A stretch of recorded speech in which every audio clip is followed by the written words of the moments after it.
obrigado, Senhor Jesus, por este momento, Senhor, aqui, onde nós podemos te louvar, Senhor Jesus. Toda a honra, toda a glória seja dada a Ti, porque o Senhor vive e nós cremos, Senhor Jesus, no amanhã, Pai. Nós cremos na eternidade, Senhor, contigo, Pai. Muito obrigado pela Tua promessa, Senhor Jesus. E nós cremos, Pai, que muito em breve, todos nós, Senhor, a Igreja Batista de Filadélfia, estaremos juntamente contigo, Senhor, te adorando, Senhor, e exaltando, vendo, Senhor, a Tua face, Pai. Muito obrigado, Senhor Jesus, por essa Tua promessa, Pai. Neste momento nós te pedimos que o Senhor venha, Senhor Jesus, em favor da vida daquele que trará a mensagem neste momento. Fale, Senhor Jesus, aquilo que o Senhor tem a dizer para nossos corações, Pai. Muito obrigado por tudo, em nome de Jesus. Amém.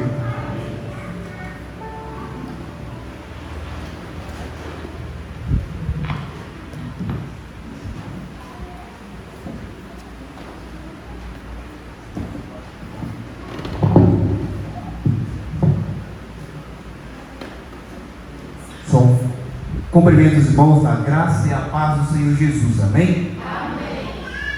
Primeiramente, agradeço a Deus por esse dia, pelos dias que Ele tem nos concedido, e segundo, a oportunidade que o nosso pastor nos concede, a sempre estar aqui, nos confiando em trazer a palavra. Pastor Isaías, que Deus abençoe o Senhor e todos nós.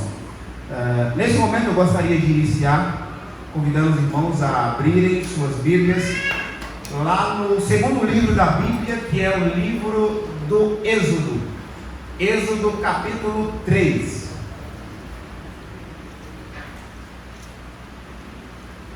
Êxodo capítulo 3, acredito eu, bem simples de encontrar, o seu segundo livro da Bíblia. Então, Êxodo capítulo 3, mas antes de começarmos, vamos orar. Pedir a direção de Deus para que venhamos compreender a sua palavra. Oremos. Soberano Deus e eterno Pai, obrigado, Jesus, por tão grande privilégio que o Senhor nos concede de mais uma vez, mais um culto, mais um momento estarmos reunidos na Tua casa, glorificando o Teu nome. Fala conosco, Senhor, através da Tua palavra essa já revelada. Obrigado, Senhor, porque temos ela como livre acesso. Obrigado porque até aqui o Senhor tem levantado homens e mulheres para nos ensinar através dessa palavra e dos seus ricos conselhos. Obrigado por tudo, Pai, e fala conosco, que Teu Espírito Santo nos dê entendimento da Tua palavra e não nos deixe sair daqui sem ouvir o Teu falar. Fala conosco, é o que eu te peço, em nome de Jesus, que o Senhor use a minha vida como um canal de bênção nessa manhã. Eu te agradeço e te peço encarecidamente para o louvor e glória do Teu nome. Amém. Vamos lá? O título é do capítulo 3, Deus fala com Moisés do meio da sarça ardente. Você pode ficar sentado mesmo, só acompanhar comigo. A gente vai ler do 1 ao 11, no versículo 1 ao 11, diz assim: E apacentava Moisés o rebanho de Jetro, seu sogro, sacerdote de Midian, e levou o rebanho atrás do deserto, e veio ao monte de Deus, a Horebe, e apareceu-lhe o anjo do Senhor, em uma chama de fogo, no meio de uma sarça. E olhou, e eis que a sarça ardia no fogo, e a sarça não se consumia. Versículo 3, Moisés disse: Agora me virarei para lá, e verei esta grande visão, porque a sarça não se queima. E vendo o Senhor, que se virava para lá a ver, bradou Deus a ele do meio da sarça e disse: Moisés, Moisés. E ele disse: Eis-me aqui.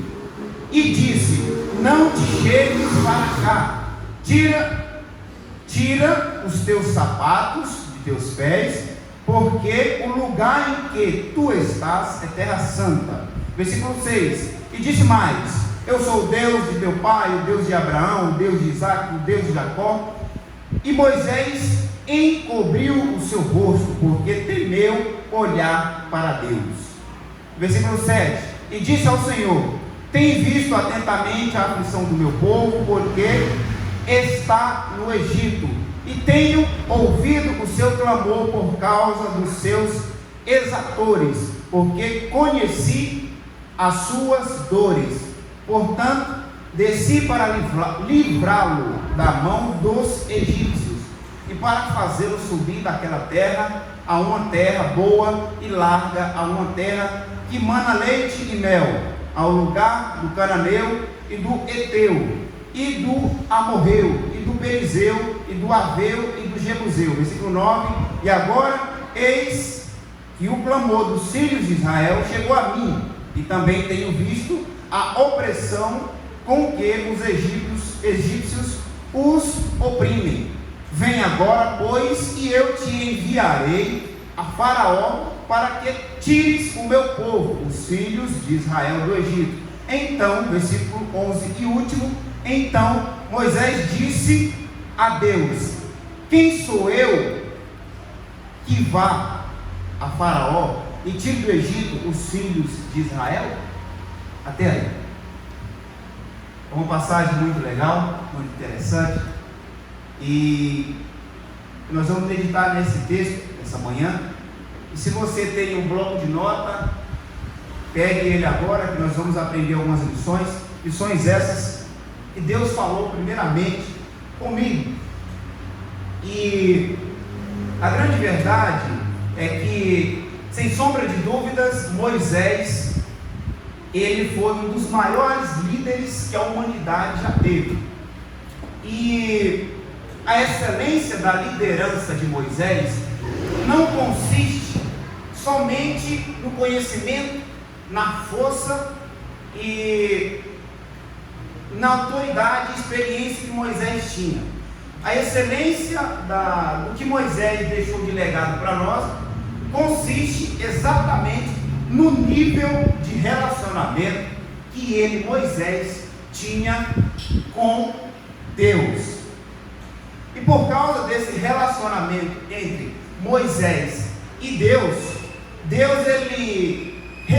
o próprio Deus resolveu revelar algumas verdades para Moisés. Essas verdades se encontram hoje no Antigo Testamento, e essas verdades servem para nós como base para o Evangelho que nós temos hoje.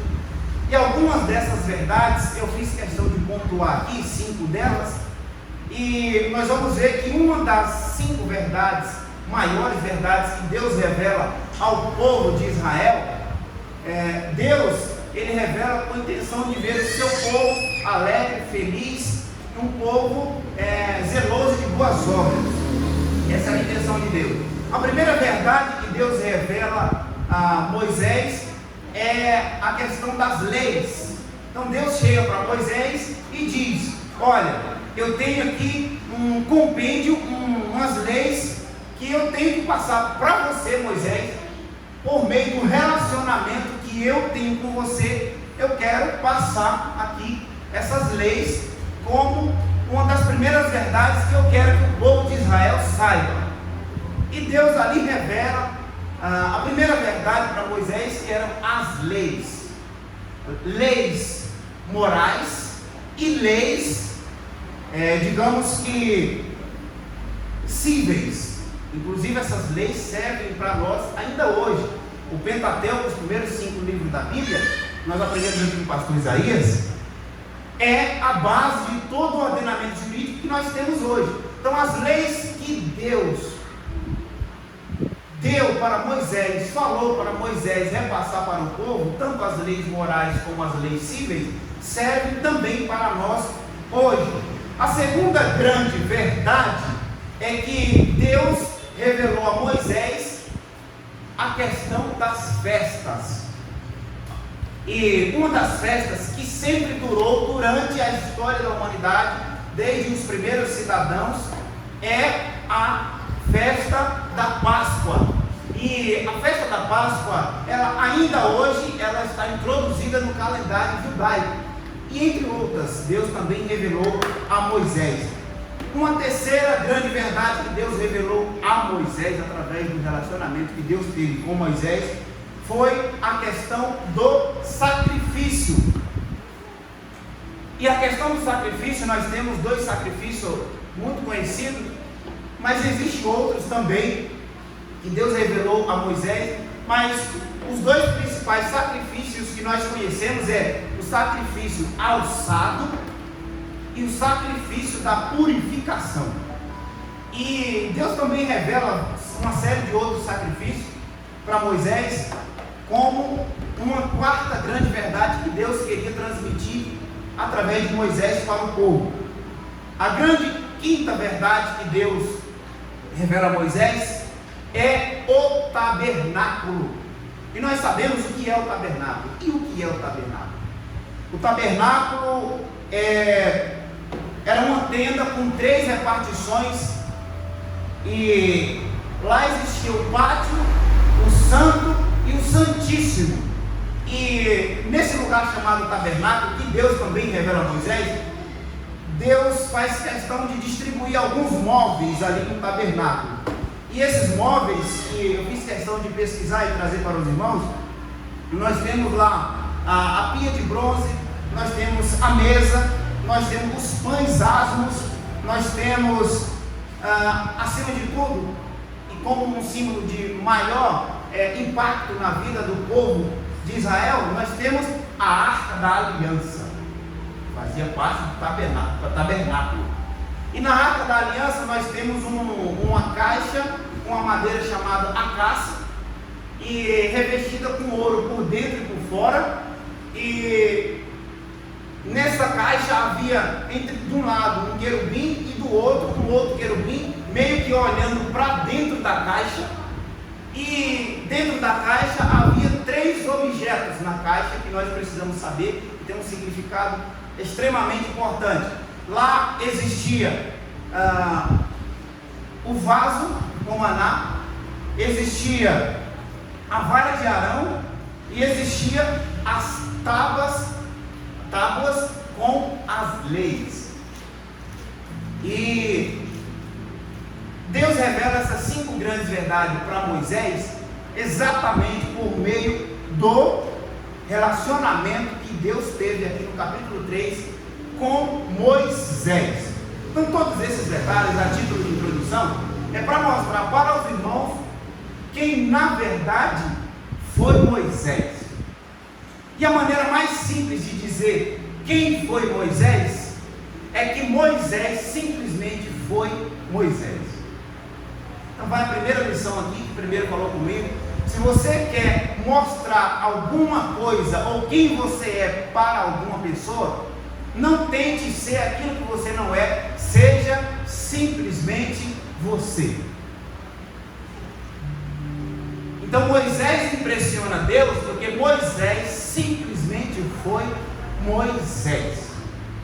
E o relacionamento que houve entre Deus e Moisés foi um relacionamento muito estreito, um relacionamento de muita proximidade, um relacionamento em que o Todo-Poderoso decidiu falar com Moisés. E há um texto no Antigo Testamento, lá em Deuteronômio capítulo 34, versículo 10, que diz que não houve nenhum profeta como Moisés a chegar a fazer e falar com Deus como ele falou. Está lá em Deuteronômio capítulo 34, 10. Não houve profeta como Moisés que falasse ou vivesse ou presenciasse o que Moisés presenciou. Agora, o que eu acho interessante é que Moisés, por ser tão grande que ele era, existe um conflito no Novo Testamento, lá em Hebreus capítulo 3, existe um conflito, e o título do capítulo 3 de Hebreus diz exatamente: Jesus é maior que Moisés. O título do texto vai dizer o porquê que Jesus é maior do que Moisés. No Antigo Testamento havia um conflito. Alguns da igreja primitiva estavam questionando o apóstolo Paulo se o senhorio, a autoridade de Moisés não seria maior do que a de Cristo. E o apóstolo Paulo teve que empregar muita teologia, muito conhecimento, muito tempo, muita leitura da Bíblia para confrontar esses mestres, doutores, conhecedores da palavra na época, para Paulo dizer que realmente Jesus era e é maior que Moisés. E eles ficaram presos na época que Paulo estava questionando, exatamente nesse texto de Deuteronômio, capítulo 34, versículo 10, em que diz que não houve e nem haverá profeta maior que Moisés. E Jesus vem e diz que eu sou maior que todos os profetas. E eles não entendiam. E aí Paulo houve a necessidade de escrever. Por isso que tem para nós hoje registrado, é taxativo, está aqui na Bíblia, Hebreus capítulo 3, que Moisés não foi e não é maior do que Jesus. Isso a título de introdução, para que os irmãos entendam, porque o culto tem que ser racional, o porquê que Deus falou com Moisés e o porquê que Deus revelou esses grandes sinais para Moisés. Agora vejamos, um homem para ser comparado, para fazer um paradoxo com Jesus, essa pessoa não era qualquer pessoa. Tinha que ser uma pessoa extremamente alto, à altura de Jesus, para ser comparado com o próprio Jesus. E o que é interessante é que comparam com Jesus, mas o próprio Jesus demonstra que ele era maior que Moisés. E parando para pensar agora no relacionamento entre Moisés e Deus, eu tenho que dizer para os irmãos que para todo relacionamento existe um princípio básico. Então, para todo relacionamento entre eu e qualquer irmão, entre você e qualquer pessoa, existe um princípio básico. Qual é o princípio básico? É o primeiro encontro. Então veja, para todo relacionamento que você deseja ter com alguma pessoa, você tem que ter, no mínimo, o primeiro princípio, que é o primeiro encontro. Agora, para nós, o primeiro encontro, quando se trata de uma pessoa importante, nós temos algum receio de falar algumas palavras, com medo de magoar aquela pessoa logo no primeiro encontro. E se nós somos um povo inteligente, nós somos, no primeiro encontro com aquela pessoa que nós achamos especial, nós vamos, né, irmão Márcio, medir as palavras. Nós não vamos falar tudo o que a gente pensa, nós vamos medir as palavras.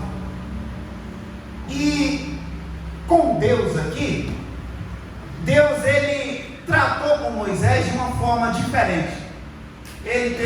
Deus teve tanto cuidado nas palavras, quanto na questão para impressionar Moisés. E por que você está falando de relacionamento aqui, irmão Valdemir? Nós estamos exatamente pela manhã e você vem falar de relacionamento. Não tem nada a ver com a palavra, tem tudo a ver com a palavra, porque no capítulo 3 nós estamos percebendo que houve um relacionamento.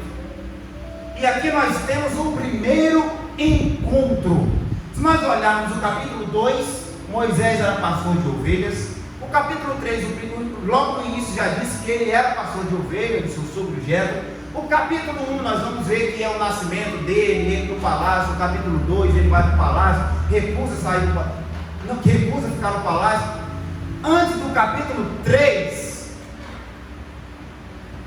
Moisés não havia até então vivido nenhum conflito, nenhuma guerra, nenhum problema na questão de encarar aquele que seria o maior líder da época. E quem era esse líder da época? A Bíblia faz questão de dizer que era o faraó. Então, esse relacionamento se fazia necessário porque Deus tinha que impressionar Moisés para fazer com que Moisés abraçasse o chamado.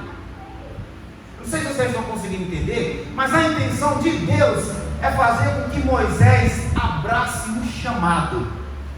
E o chamado de Deus para Moisés é: me represente entre o povo. O chamado de Deus para Moisés era: apenas me represente entre o povo. Eu pergunto, isso não tem nada a ver comigo e com você, como que Jesus nos disse? Ide por todo mundo, pregar o Evangelho.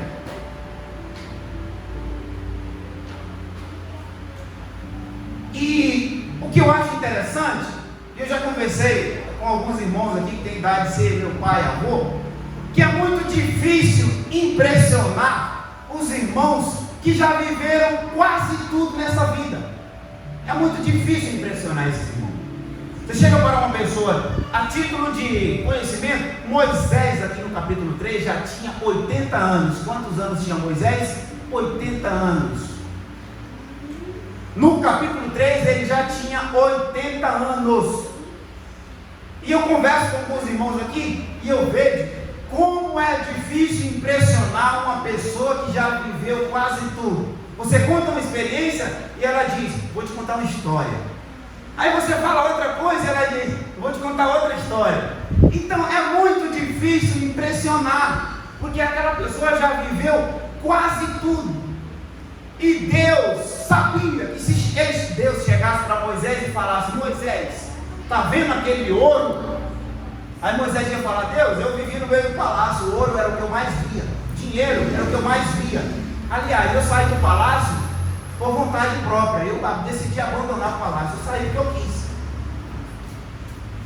Se Deus chegasse para Moisés e falasse assim: Moisés, você está vendo aquele palácio? Eu vou te dar aquele palácio. Moisés falou: Senhor, eu saí de lá por livre e espontânea vontade. Então, Deus, no capítulo 3, no primeiro encontro, ele usa o que na época era mais simples para impressionar Moisés. Então Moisés, com 80 anos, já tinha visto muita sarça se queimar no deserto. O que é sarça? É uma árvore que fica no meio do deserto, se alguém colocar fogo nela, ela vai pegar fogo.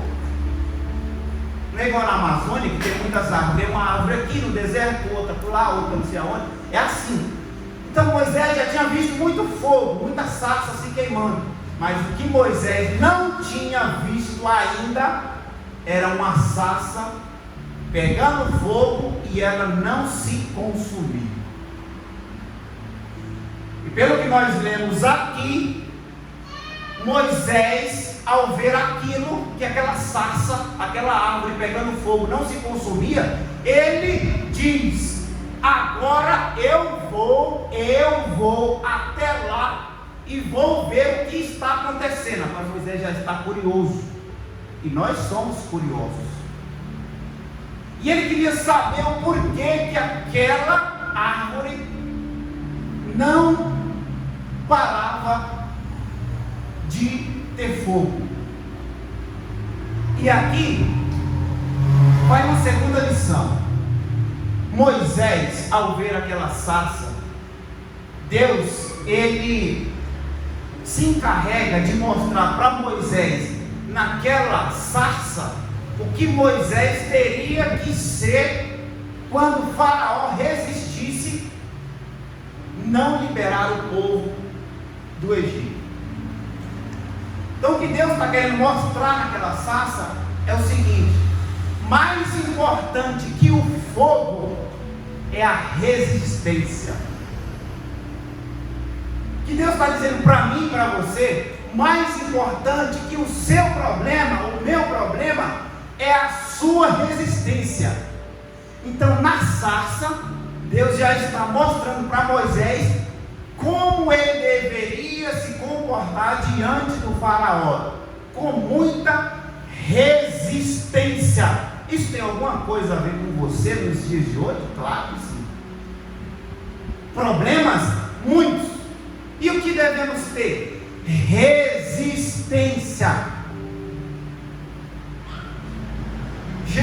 Agora Jesus disse: sem mim nada podeis fazer. Sem mim nada podeis fazer. E isso é fantástico porque Moisés, esse relacionamento causou para ele algumas dores de cabeça. Agora veja que dores aqui está no plural, dores de cabeça. Então, quando Moisés abraça o chamado aqui no capítulo 3, vai gerar algumas dores de cabeça para Moisés. Então Moisés se impressiona com aquilo, se comove, não consegue olhar para a sarça de tão cheio da presença de Deus que ele estava, abaixa o rosto, fica ali meio sem reação, mas abraça o plano e o projeto de Deus. E o projeto de Deus era simples, eu já disse: Moisés representar Deus diante dos homens e principalmente de Faraó. Então Moisés vai pela ordem de Deus e diz: Faraó, o Deus do povo quer ver o povo livre. Faraó, o dono do povo quer ver o povo livre. Só que Moisés fez uma pergunta para Deus e nós vimos aqui. Moisés disse: como que eu vou chegar para Deus? Moisés disse para Deus, ele questionou Deus. Ele questionou Deus. Como Deus que eu vou chegar diante do Faraó, simplesmente um homem mais poderoso da época, e dizer para o homem mais poderoso da época que ele tem que liberar o povo que ele está escravizando? No mínimo, esse homem vai querer saber o nome do Deus que é dono do povo. Aí Deus diz: ah é? Ele vai perguntar? Então não tem problema, leva a minha identidade. Diz para Moisés: quando você chegar diante do Faraó, diz assim, que o eu sou está mandando Faraó liberar o meu povo. E assim Moisés fez. Isso tem alguma coisa a ver conosco, irmão? Claro que sim. Moisés estava representando Deus, porque Deus desejava ver o povo livre. E Jesus veio fazer o que para nós? Nos libertar, nos purificar, salvar, tirar de nós aquele jugo pesado, trocar conosco pelo jugo leve.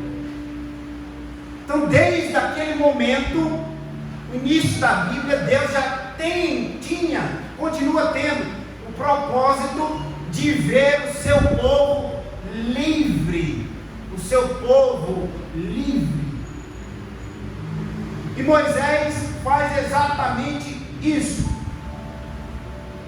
Que vai e fala com o Faraó, e depois de ter abraçado o chamado, ele fala que o povo tem que estar exatamente livre, sem nenhuma qualquer servidão.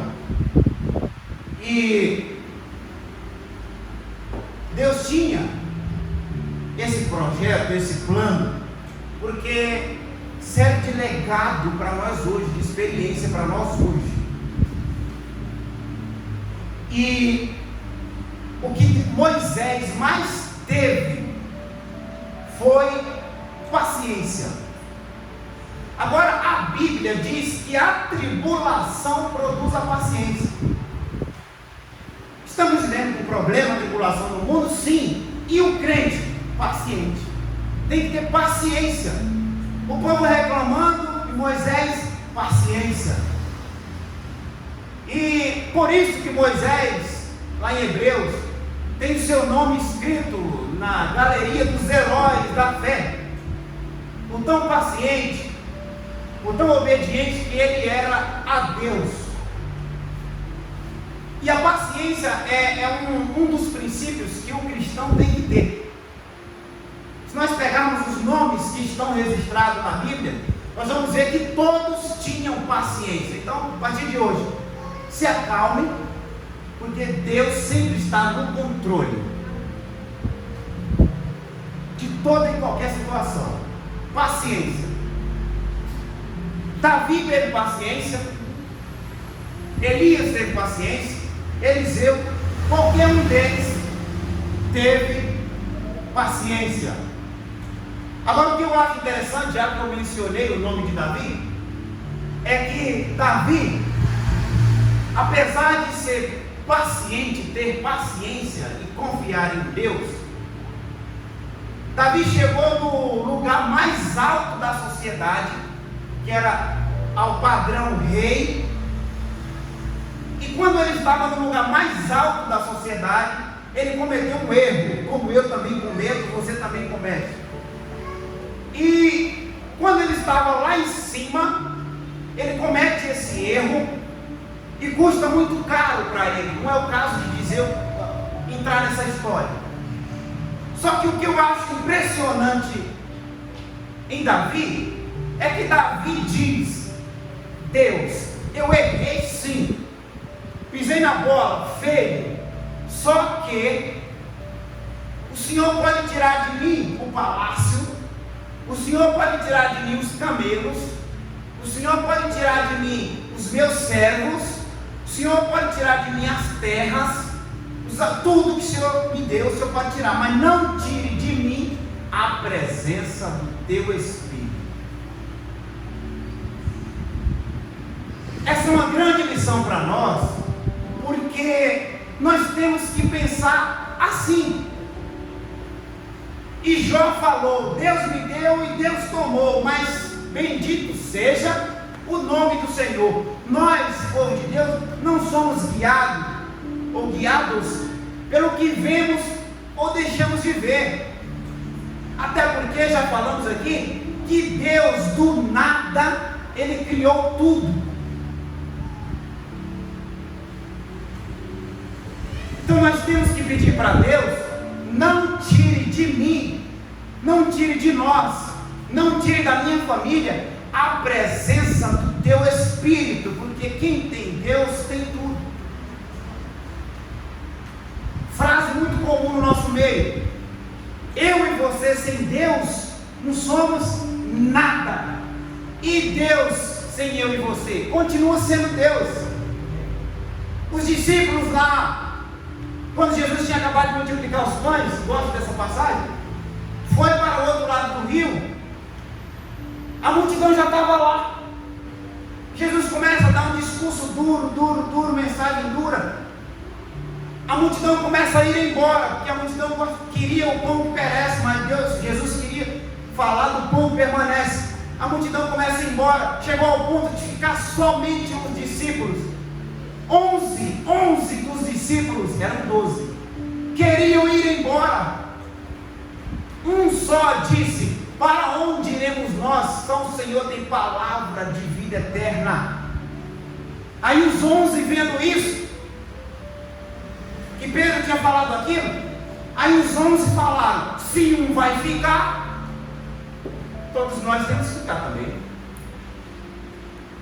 Por quê? Com aqueles que viveram com Jesus, estavam vivendo o quê? Eles estavam sendo guiados pelo que eles estavam vendo. E Jesus demonstrando em todo momento que nós temos que ser guiados pelo que nós acreditamos. E nós acreditamos que Jesus é Deus, que Jesus, como diz João no capítulo 1, estava no princípio, no início, na criação. E voltemos aqui agora para o momento em que eu disse sobre a questão de apóstolo Paulo ter se confrontar alguns doutores da época na questão da Moisés ser superior a Jesus. Só voltando aqui a esse ponto, porque nós temos que finalizar com Jesus. Pode começar em Gênesis, mas a gente tem que finalizar em Jesus. E vou pegar essa passagem para a gente finalizar em Jesus. Então Moisés estava sendo considerado por alguns superior a Cristo. E aí, o apóstolo Paulo vai e escreve Hebreus 3: Jesus é superior a Moisés. Parando para pensar nesse ponto, nós vamos agora para o segundo ponto da mensagem, que é a questão da responsabilidade. E a responsabilidade aqui é fundamental, porque resistência nós já sabemos que nós temos que ter. Agora, a responsabilidade é o que nós vamos ver agora. João capítulo 2. João capítulo 2, segunda parte da mensagem, vai ser rápido, 5 minutos. João capítulo 2. Convido você, que nós temos que verificar. João capítulo 2, eu sei de qual, mas vamos. João capítulo 2. O título diz o seguinte: o primeiro milagre de Jesus. O primeiro milagre de Jesus. Está correto aí? Sim, correto. Primeiro milagre de Jesus. Vamos lá. Ao terceiro dia fizeram-se umas bodas em Caná da Galileia, em que estava ali a mãe de Jesus. Para ser preciso, bodas era casamento. Então Jesus estava em um casamento. E foi também convidado Jesus e os seus discípulos para as bodas. E faltando o vinho, a mãe de Jesus lhe disse: não tenho vinho. Disse-lhe Jesus: mulher, que tenho eu contigo? Ainda não é chegada a minha hora. Sua mãe disse aos serventes: fazei tudo quanto ele disser. E estavam ali postas seus 6 talhas de pedra para a purificação dos judeus, e em cada uma das talhas cabiam 2 ou 3 almudes. Depois vocês vejam em casa que é almude, que é muita quantidade, é um galão muito grande. Disse-lhe Jesus, versículo 7: enchei d'água essas talhas, e encheram-nas até em cima. E disse-lhes: traga, tirai agora e levai ao mestre-sala. E levaram. E logo que o mestre-sala provou a água feita vinho,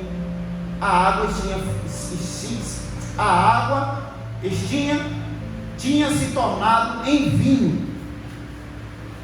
Versículo 10.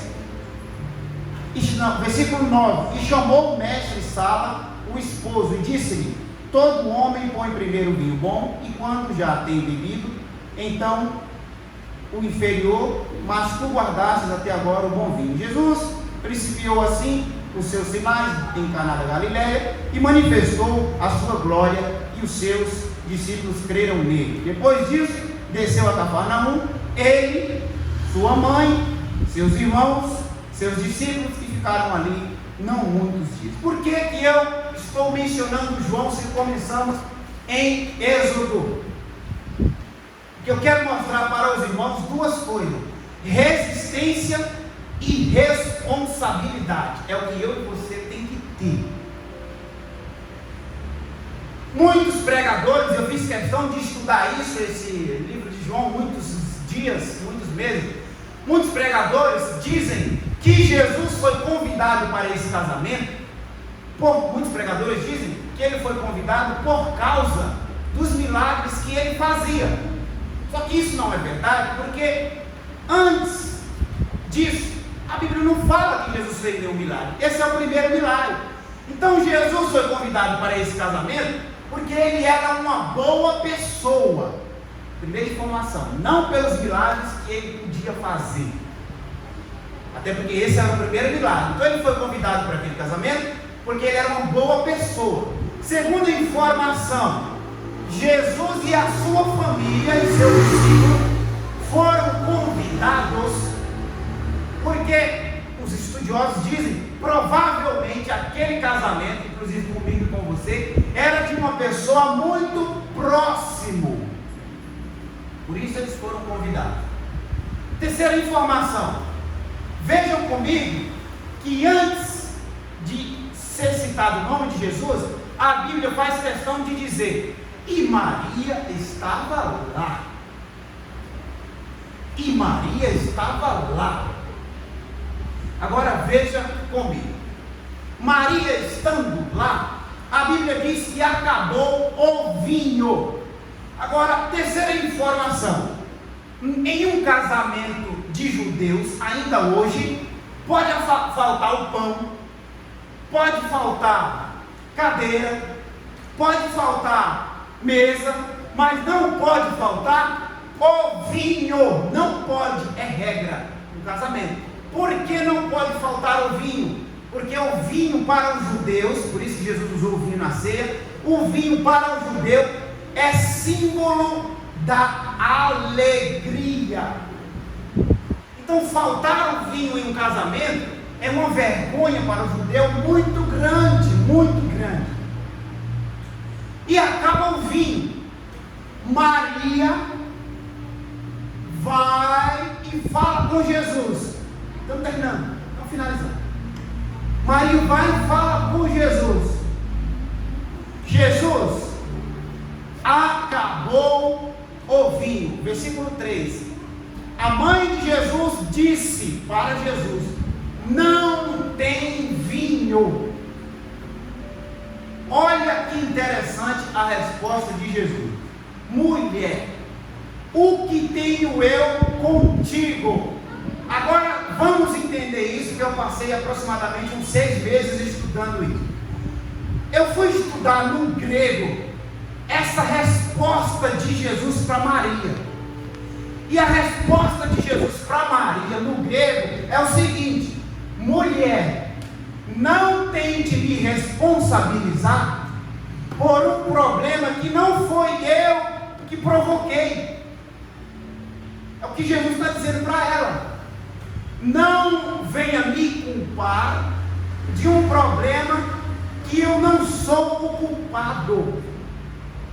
Então por isso que ele diz isso. Agora, olha o que Maria disse em seguida. Jesus colocou ela no lugar dela. Olha o que Maria disse em seguida. Nós já lemos. Maria disse: servos que estão servindo, para mostrar que era realmente um casamento de pessoas próximas. Para Maria estar mandando o casamento, né? Senhores que estão servindo, faça tudo que Jesus mandar. Eu pergunto, ela disse: faça pela metade? Faça alguma coisa? Antes de fazer o que ele mandar, venha falar comigo? Não. Ela jogou a responsabilidade em Jesus. Faça tudo o que ele, Jesus, mandar. Jesus diz: traga agora as taças, os baldes de vinho seco, estava seco. Trouxeram, mostrando para nós, que já falamos em Êxodo, que no primeiro milagre de Jesus havia o primeiro princípio. Qual? Obediência. Obediência. Tragam as taças. Trouxeram quantas taças? 6 taças. trouxeram. E a Bíblia faz questão de dizer que as taças eram de pedra. Agora imagina, taças de pedra já é pesado, imagina carregar elas depois estando cheio. Então eles trazem as taças, 6 taças, colocam diante de Jesus, e Jesus manda que eles encham de água, não era vinho, água. E eles obedecendo Jesus, eles encheram até a tampa. Por que até a tampa? Porque a Bíblia diz que eles encheram até o limite. Porque Deus não nos dá um milagre pela metade. Ele sempre vai nos dar um milagre por completo. Quando eles enchem aquelas taças e levam para o mestre-sala, porque Jesus ordenou, levem agora para o mestre-sala. Quando eles chegaram lá, já não era mais água, era vinho. A primeira pergunta, e a última: aonde o milagre aconteceu? Porque na frente do mestre-sala não foi, na frente de Jesus não foi. Aonde o milagre aconteceu? Eles tiveram que pegar as taças, colocar nas costas e levar. A resposta é: o milagre aconteceu enquanto eles caminhavam. O milagre da transformação da água em vinho aconteceu enquanto eles caminhavam com as taças. O que isso quer dizer?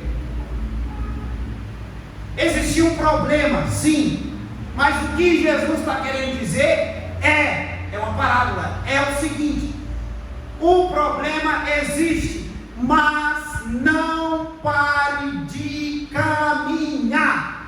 Eu estou com você. Até quando? Até o fim dos séculos. Então, está com problema?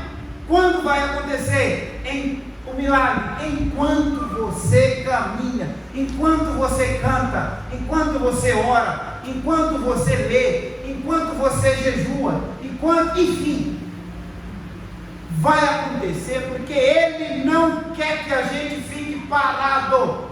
Agora, o que eu acho mais interessante é a responsabilidade. Jesus falou: o milagre é comigo, mas a responsabilidade de carregar os vasos, as taças, é de vocês. Então traga e leve. Então tem coisa que nós não podemos culpar Jesus. Tem coisa que é culpa nossa. Só que apesar de ser culpa nossa, apesar de Jesus não ter nada a ver com aquele problema, Jesus não tinha nada a ver com aquele problema, apesar de existir um problema, Jesus mostrou para nós o seguinte: o problema não foi eu que dei causa, mas aonde eu estiver, se tiver problema, eu vou resolver. Então sai daqui com a seguinte frase: o problema foi eu que criei, eu dei causa para o problema, eu sou o culpado, mas Jesus entra na minha vida, ande comigo, me dê força para que o Senhor me dê o conhecimento, o potencial, o milagre para eu sair do problema. Então tira de Jesus a culpa, porque a culpa muitas das vezes não é dele. Estamos vendo aqui. Então tem coisas aí, a pessoa recebe R$2.000 e gasta 13. Na hora da fatura só tem 2, e vai chorar e pedir para Jesus, e ainda diz que a culpa é de Jesus, ou vai chorar para o pastor. Não tem nada a ver. Então tem coisas que nós temos que assumir a responsabilidade. A responsabilidade é nossa. Qual é o seu problema? Eu não sei, mas no mínimo um você tem, que Eu tenho, no mínimo uma eu tenho. No mínimo uma você tem. E o que você tem que fazer? Êxodo, obedecer, paciência e, em último lugar, assumir a responsabilidade. E quando você assumir a responsabilidade, obedecer, confiar em Deus, pedir ajuda para Ele, eu não posso, o Senhor pode, eu não sei, o Senhor sabe, eu não tenho, o Senhor tem, Ele vai fazer do nada tudo. Porque Ele diz, agindo Ele, quem impedirá? E ainda que você não veja a situação, Deus diz, pelo que aconteceu em Moisés, a situação, quem cria sou eu, quem vai te impressionar sou eu, o meio sou eu. Se precisar, eu mando até uma jumenta para falar com você, mas eu mando. Se precisar, eu mando você pastar, mas eu mando, para você entender que nós precisamos confiar em Deus. A nossa confiança tem que estar no Senhor, o nosso Deus que fez os céus e a terra. Que Deus em Cristo Jesus te abençoe, te guarde e te proteja.